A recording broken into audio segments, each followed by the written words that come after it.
Welcome to Reviews That Scare with Jess and Blair. I'm Jess. I'm Blair. Blair, how are you? I am doing pretty good, man. Yourself? I am doing very well. It's officially March, aka International Women's Month. And to celebrate this great month, we will be watching and talking about 4 films, all directed by female directors. Pretty exciting. Very exciting. We will be calling this month Let's Hear It for the Ladies. Blair, Whoop, let's hear it for the whoop. ladies. Whoop, whoop. Before we jump into this week's review, what do you say we chat a little bit about some horror news? This is horror news. Blairski, you got some horror news this week?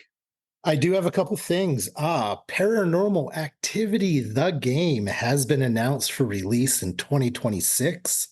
Dread XP, the people behind the horror game The Mortuary Assistant, which Great I think game. both of us have played, are Great leading development and are using what they call an advanced haunt system that promises to bring intense scares.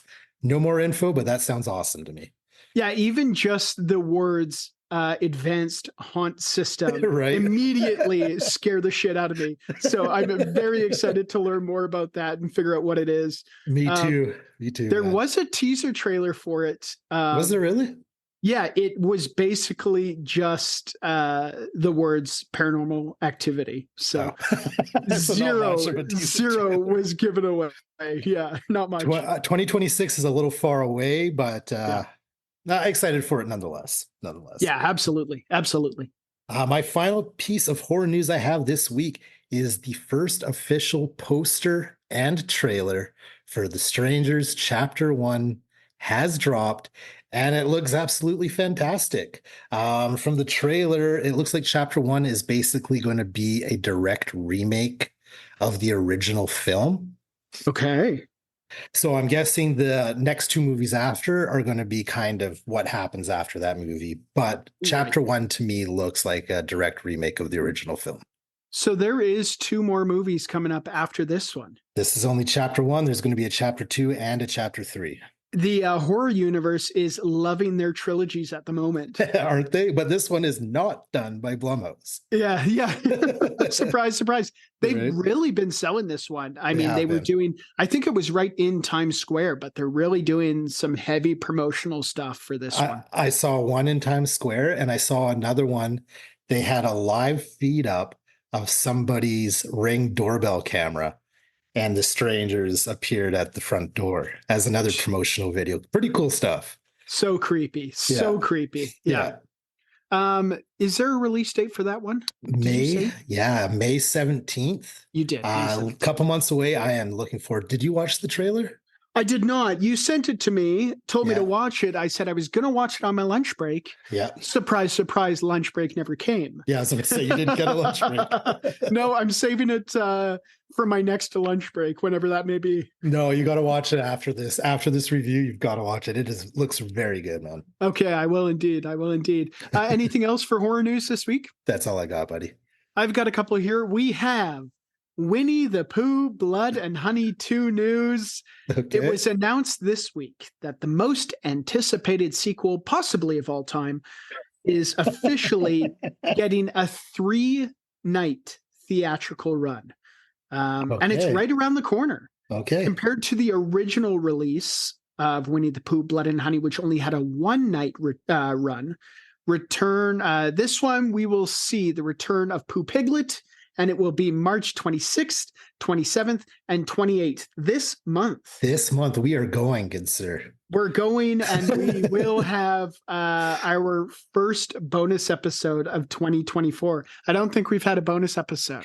Not where we've reviewed a movie bonus episode. We've done some selection show episodes, but that's it.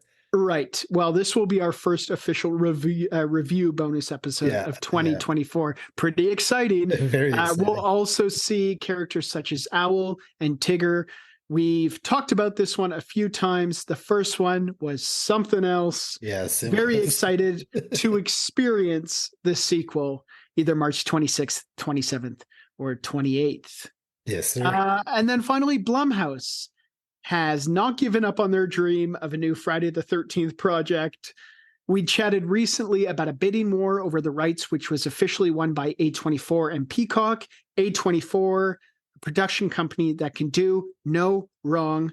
That project will come to fruition in a new series titled Crystal Lake, Yes. obviously done on the Peacock network. However, Blumhouse has recently come out and said that James Wan and Atomic Monster are very passionate about it. Blumhouse also mentioned that it's little more than a pipe dream, Yeah. but it could be interesting, especially after recent surges of remakes and reboots of classic horror franchises.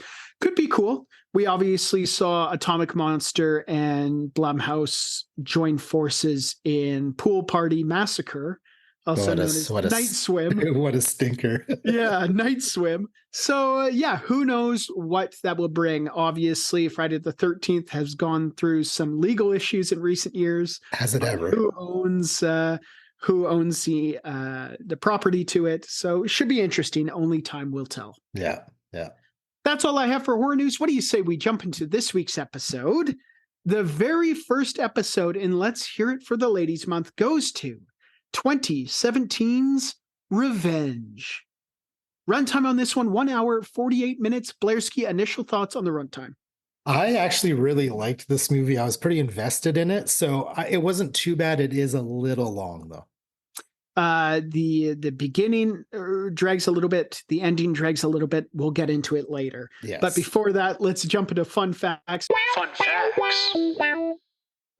Facts that are fun.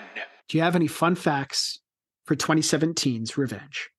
Although this film has a very similar concept to I Spit on Your Grave, director Coralie Fargett did not intentionally set out to make that type of film and had never even seen I Spit on Your Grave before.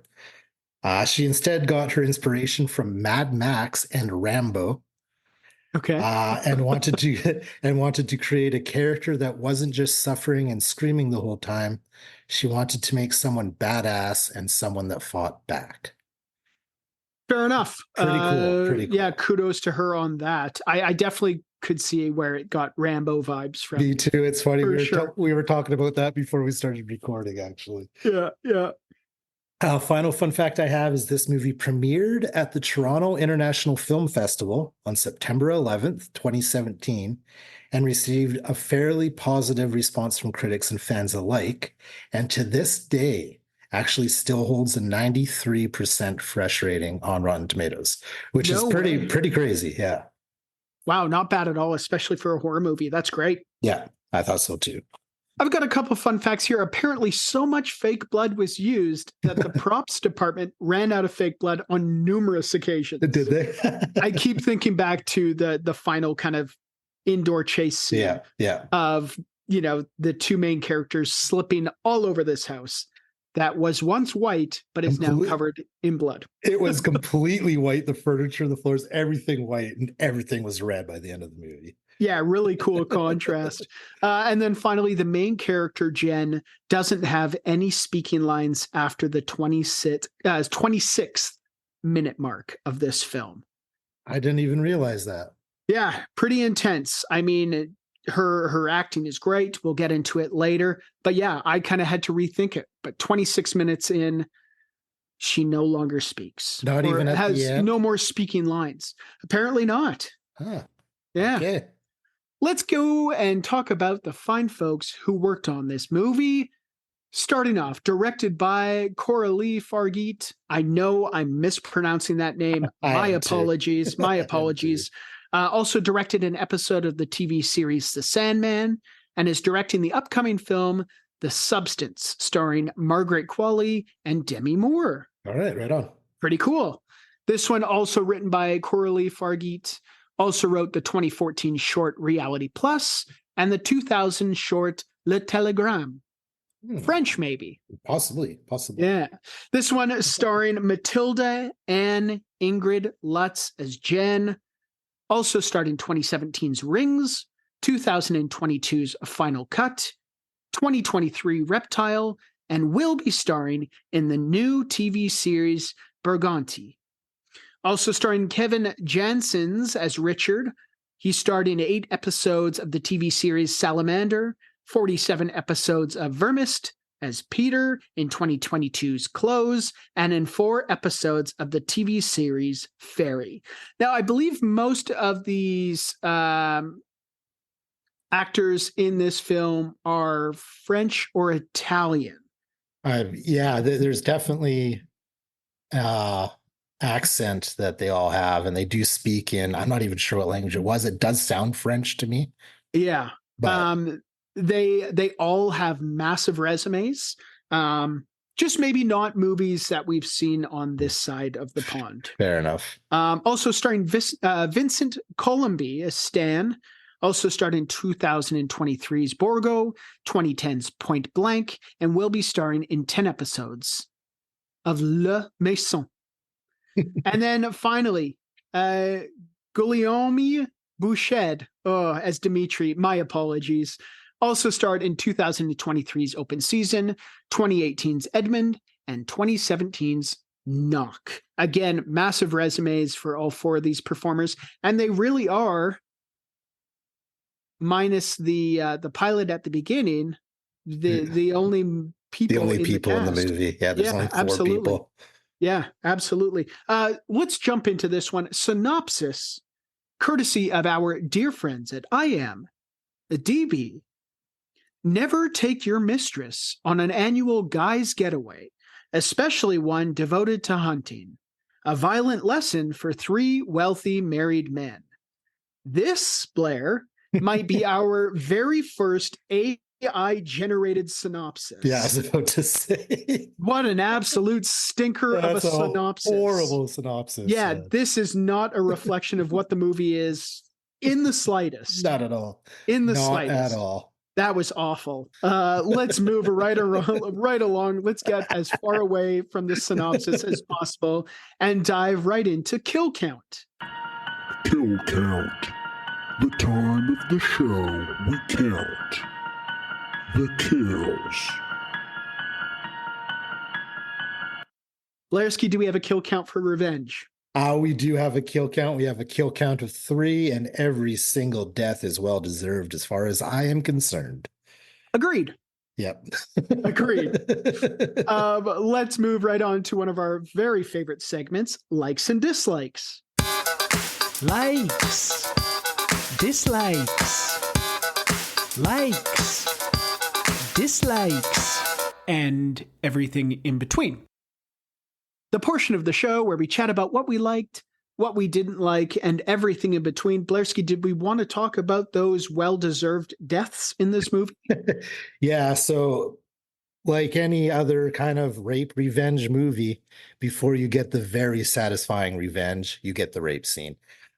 This one, I mean, it's always hard to watch. This one wasn't as bad as some other movies. I Spit on Your Grave was very graphic. Last House on the Left was very graphic. But still a very tough scene to watch. And when these 3 get theirs, it is so satisfying to watch. It is so very, very bloody, this movie. Yeah, absolutely. Well-deserved. We're definitely rooting for the character Jen the entire movie. Yes. This movie is horrible to watch. Yeah. It is not for the faint of heart, and any scene like that, no matter the length, is always difficult to watch. Very hard to watch. Yeah, the violence in this one as a whole, also hard to watch. Is intense. It's also hard to watch. Yeah, man. Yeah, very intense, very intense. Any of the deaths jump right out at you right off the bat? Not any one in particular. Maybe Dimitri, the very first guy she kills, would probably jump out the most to me. That was the one I was thinking as well. Dimitri gets killed in some kind of small river. And that's kind of the first taste we get of the really great makeup work in this movie. Very good. And I really liked, they did a lot of very close-up shots, not only of the makeup and the wounds on people, but just almost disgusting close-up shots. There's one where it shows Dimitri eating. Yeah. Close-up of his mouth. There's a close-up shot of an ant crawling on the ground, drowning in blood as it's dripping on him. Yeah. Disgusting shots, but still super cool. And they're all done in slow-mo where it's Yeah. like you can't look away, and it's just there's so many disgusting parts about this movie. Yeah. And when those most disgusting parts are happening, it's like, okay, let's slow everything down and let's get as close to the character as possible. It's like, oh my God, this is a lot. This is a lot. Exactly, but that just goes with what you said about the practical effects. They were very awesome in this movie, and awesome enough they could do close-ups on them, and it would still look just like real. It would look gnarly and just absolutely disgusting. Yeah, I mean, the makeup special effects in this one, the blood and gore made me squirm for sure. Yeah. Obviously, Jen's chest wound, which she's dealing with the majority of the Mhm. movie. Just the makeup, the whole scene with her removing the piece of the tree, it's fantastic.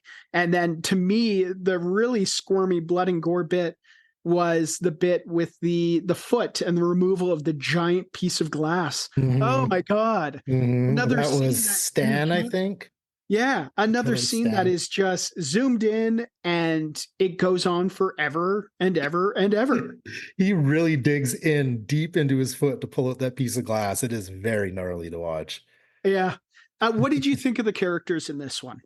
Obviously, they're disgusting human beings, but as far as acting performances go, what did you think? Okay, first off, Jen was a fantastic. Yeah. That acting performance was, to me, on par with someone like Florence Poe in Midsummer. It was very good.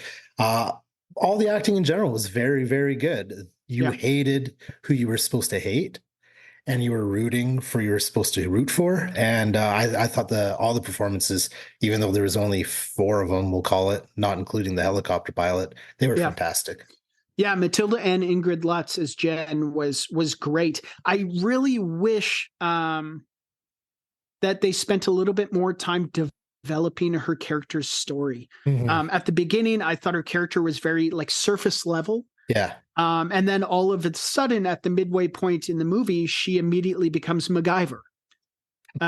She immediately is just like this survivalist, outdoors woman. Wow, it's that peyote cactus, bro. And maybe it is that peyote cactus, which we'll maybe talk about next. But it was just like all of a sudden she's this completely different person. And Mhm. again, maybe that's because of the situation she's in.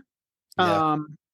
And you know, she's doing all of these things. She's just on the brink of death, and you know she's still fighting. But I just felt that there was maybe no indication that she was capable of pulling off any of those things that she did. But then again, who would have thought that, you know, is anyone capable of pulling off any, you know, that kind of stuff after Or all of e- that even terrible what stuff has been done to you, you know?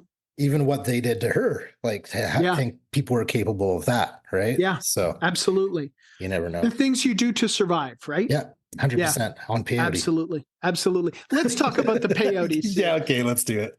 So peyote is brought into the movie relatively early. Yeah. As somebody who's never been on peyote, Me I neither. don't know the effects of peyote. I maybe should have looked it up. But there's a scene at the beginning where a bag of peyote is introduced. It's kind of like the old, for any of those play fans out there, it's like Chekhov, the idea of if a gun is introduced in a play, at some point it's going to go off. Yeah. So yeah. it's like if peyote is introduced into a movie, at some point somebody's going to have a trip. Yeah, there's a purpose. But it was for just, yeah. And again, as somebody who doesn't know the effects of peyote, I didn't really understand the bit where she takes it. So for a little bit of context, like I was saying, peyote is passed around early on in the film and not used No, not used. until kind of a pure moment of desperation by the character Jen. She's realizing that she's going to need to do something to fix the wounds that she has. Mhm. And she takes peyote, goes on an extensive trip mentally, Yeah. and performs surgery on herself. Yeah. Yeah, she So I does. don't know if it makes you feel invincible or if it numbs the pain or what. But Well, I was know a I know little- it's a super strong hallucinogenic. Yeah. Hallucinogenic. So imagine mushrooms, magic mushrooms times, I don't know, 100. It's very, very powerful stuff. Okay. It kind kind of came out of the blue and maybe felt a bit unnecessary, but it was just like maybe she can withstand all of this pain while she's pulling this tree out of her stomach because doesn't she's on scream. peyote. Doesn't scream. Doesn't even make a noise when she's doing Yeah. all this to herself. It was kind of a bizarre scene. Yeah, And again, I really another liked it scene. though. It was another scene that felt maybe a bit out of context and a Little little bit. bit weird, but and a little bit lengthy, but it seemed to work okay, I guess. It's kind of like her turning point, I'd say, where she decides that she's not going to give up and Yeah. that she's going to fight and going to fight back. It is kind of a turning point in the story for her. 100%. And there's a couple turning points in this one. I mean, at the end of the day, it's a cat and mouse movie. It's, Mhm. it's back and forth numerous times. And there's several scenes where, yeah, she decides that now is not her time to die. Obviously, I think the initial scene where she wakes up after Mhm. passing out and she's laying on this tree, impaled by this tree, and she immediately figures out a solution. Yeah. And a badass solution. Do you think she Yeah. would have died? Do you think she would have died? IRL? Yeah, but that's the thing about Hollywood. Yeah, I It's, know. in the majority of these movies, if something like that was to happen, you fall off a giant cliff, land perfectly on a tree with one of the branches going right through you. Yeah. There's no chance you're waking up. But it's, for the sake of the story, Even if you do, you'd probably bleed out shortly afterwards, right? But yeah, you're right. We would not have a movie if that was the case. So And there is so much blood in this movie. We had nodded So to it much. earlier, especially the ending. Let's quickly talk about the ending. yeah. With the amount of blood in this movie, I'm surprised not everyone is passed out from blood loss. I know, right? That final scene, what did you think of that final battle between good and evil? I thought it was so good. There's one point where they're literally running circles after each other around the house, and there's so much blood pooled up on the ground that they're just slipping all over the place. I loved it. I thought it was a great way to end the movie, man. Yeah, I honestly, I thought it was maybe a little bit long, but the It more and was. more I think about it, I think the length of it was justified. It's, it's not supposed to be a quick thing. It's supposed to be a painful thing. It's supposed to be brutal. It's supposed to be violent. It's supposed to be full of blood. She's getting her justice, I guess. None of her revenge kills were easy for her. No, at all. None of them were. They all put up a fight. Yeah. They were all very lengthy and very bloody, and she was getting injured more and more every time as well. It was not easy for her. Yeah, and good point. Not easy for her mentally or physically, this movie. I really like the character's growth with that, her making these tough decisions, even though these horrible things are happening to her. And the guys seem to have, it's, again, this movie is full of contrasts, which is great. But where she's having that internal struggle with, can she do this? The guys in this movie seem to have no trouble coming to that conclusion that they have no issue doing these horrible things. Right. Yeah. It's something else. What else did you really like about this one? I don't know if I liked it or not, but what about the soundtrack? It was very heavy 80s synth, was it not? Yeah, I wrote this down here. Where did I put it? Bear with me. It's buried somewhere in my notes. Where is it here? Oh, you'll find it. Maybe I don't have it written down, but yeah, good point. I'm not. Oh, here it is. I'm not a huge fan of electronic dance music, but it just added so much to the scenes. I felt it did too. When the director said one of her main inspirations was something like Rambo or Mad Max, these kind of cliche action movies. Yeah. I can see where this heavy electronic dance music adds to those action scenes. It just makes the character Jen, who's already a badass, more of a badass when she's doing all these, hunting down these men to a pretty cool soundtrack. Yeah, I was just going to say, it's not like an 80s movie by any means. No. But the 80s synth music that they do use in it actually really does work for this movie. Absolutely. Now, I don't know about you, but I'm getting like real grindhouse feels to this movie. Yeah, a little bit. It is very much a revenge movie. It's, which is, I think, very common in grindhouse movies. Obviously, we both got major I Spit on Your Grave vibes. Mhm. One scene in particular that really was straight out of a grindhouse movie was Jen fixing her wound in the cave, waking up with a badass eagle scar. Yeah, So cool. But that was totally out of a grindhouse movie. Like, 100%. yeah. It is actually thanks to that scar, by the way. I kind of thought there's a plot hole because she got punctured right through. And Yeah. the whole time they were focusing on this wound on her stomach. But the whole time I was like, what about the wound on the back? Like, did they Yeah. totally forget about that? Yeah. But there is one scene where it shows her walking away kind of from the back, and you see that exact same Beer Eagle logo on her back as well, which shows that- matching matching the front. Beer Eagle scar tattoos. Yeah, pretty cool stuff. Pretty neat stuff. Now, anything else you didn't like about this one, or anything else you can think of? No, I mean, in general, this movie is very difficult to watch. Yeah. Very heavy subject matter and extremely violent. Yeah. Yeah, I think You enough said nailed with it. likes Yeah. and dislikes. That's pretty much it. That's it. What do you say we dive right into our next segment, Yeah. which is lessons we learned from watching 2017's Revenge. Lessons we learned from watching. Insert title of movie here. The portion of the show where we discuss valuable life lessons we learned from watching said movie. Blairski, did you learn anything from watching Revenge? Well, I learned that revenge is a dish best served cold. Okay. And also, saran wrap and empty tall boy beer cans are an excellent way to close up gaping and life-threatening wounds. Yeah, 100%. I'm going to add on to that and say, if you find yourself with a gaping gunshot wound, use saran wrap. Yeah. This episode of Reviews That Scare is brought to you by saran wrap. This episode is not brought to you by saran wrap. No. Going off of that, I also learned that Shop Club USA brings thousands of products discounted from 30 to 80% off, like tablets, electronics, beauty, health, and much, much more.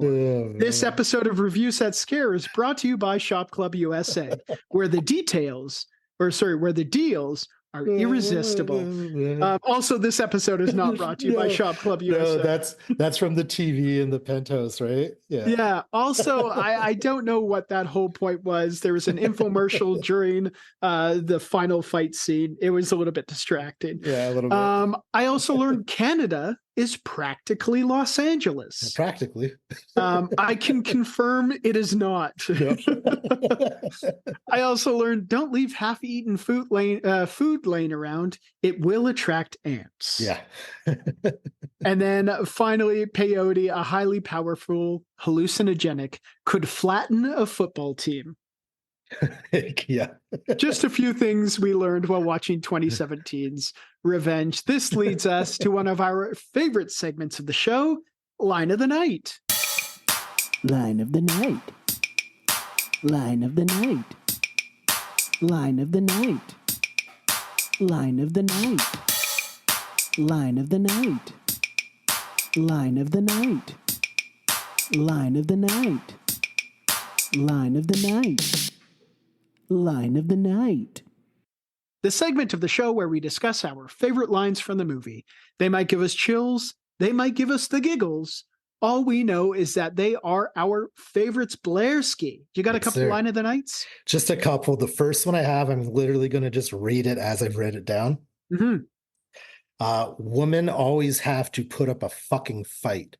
Yeah. Said by Richard. And then I wrote, well, Richard, if it wasn't for assholes like you and your associates, they wouldn't be put in situations where they would have to put up a fight.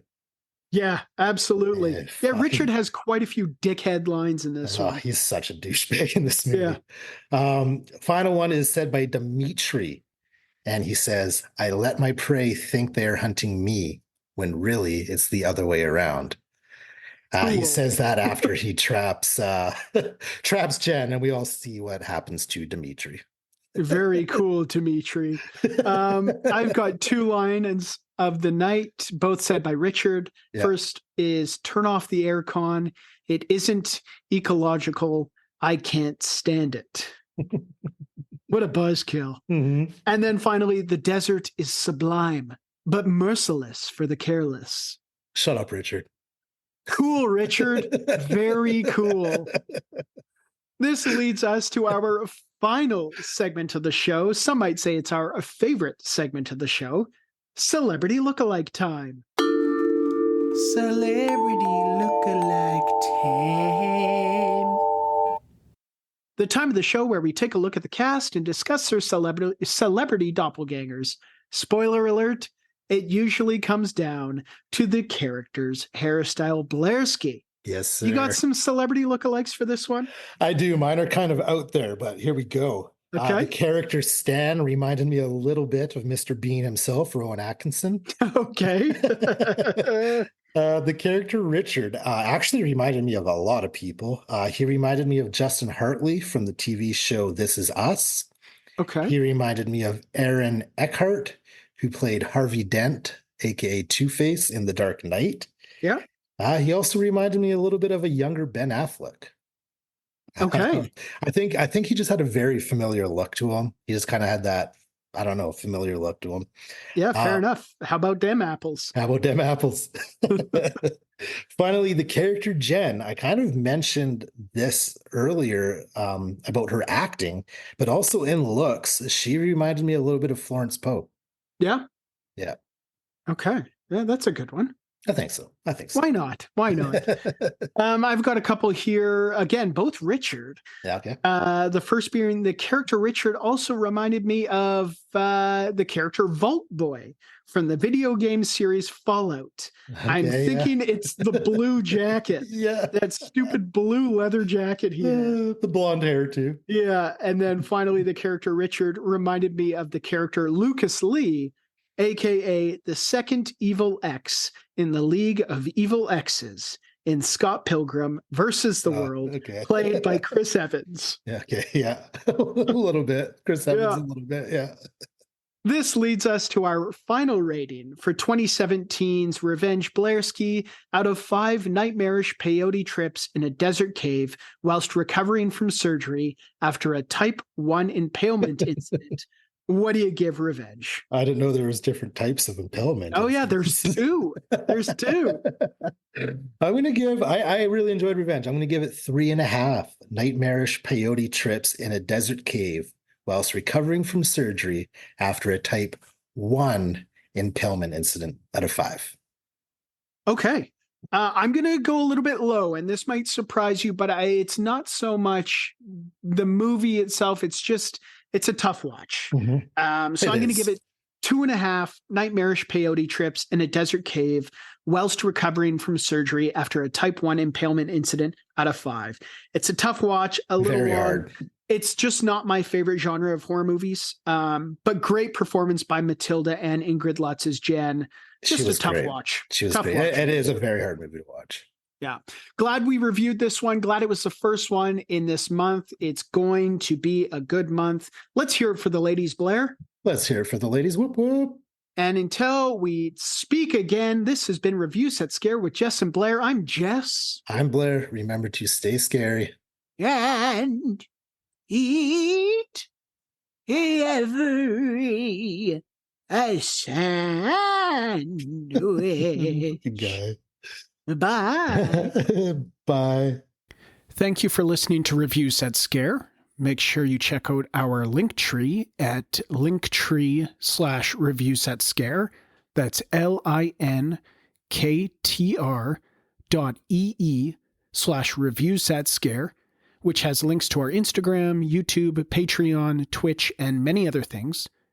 If you'd like to email us, you can reach us at reviewsetscare@gmail.com. Thanks for listening, and remember to stay scary and eat every sandwich. A proud member of Pod Nation TV.